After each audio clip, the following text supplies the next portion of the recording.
I'm a violinist with the LA Philharmonic. I get to play on stage for audiences at Walt Disney Concert Hall and the Hollywood Bowl. But it's been coming down here to Skid Row that's actually reminded me not only who I could be as a musician and an artist, but who I can be as a citizen as well. A couple of years ago, I met a man named Nathaniel Ayers, who was the subject of a book and a movie called The Soloist. And we started Street Symphony because I wanted to meet one more person in this neighborhood who had Nathaniel's story. And in the course of over 300 free concerts in Skid Row clinics and shelters and in LA County jails, we've met thousands of Nathaniels. Everyone has a story that matters.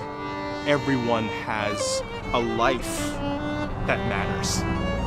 And what we're down here to tell the Skid Row community is that their story matters, and that their lives matter, and that what they care about, that light that they carry inside themselves, along with all the shadow and all the darkness and trauma that happens here, that's been happening for generations in their lives, isn't enough to knock away their humanity. Their story still is worthy of being heard by all of us. One thing that we've learned is that every person deserves access to a creative and expressive life.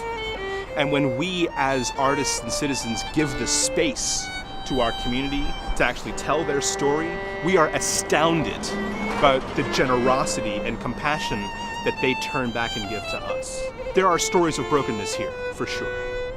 But there are stories of such resilience and courage and bravery.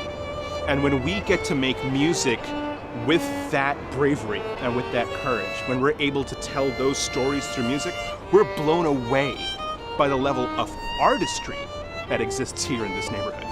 So the vision is multifold. Of course, there's an artistic vision for us to do more programming.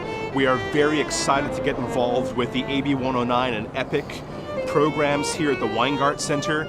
My dream would be to be able to employ in our organization people who have experienced homelessness and incarceration themselves. But further than that, what we're hoping to create in the community of Los Angeles and nationally is a consciousness shift when it comes to how we talk about people who have experienced systemic racism, systemic inequality, incarceration, and homelessness. It's our job as artists and citizens to shift the narrative. Again, everyone has a story, and our job is to tell those stories, that every person is worthy of a creative and expressive life, and everyone is worthy of inherent dignity and respect.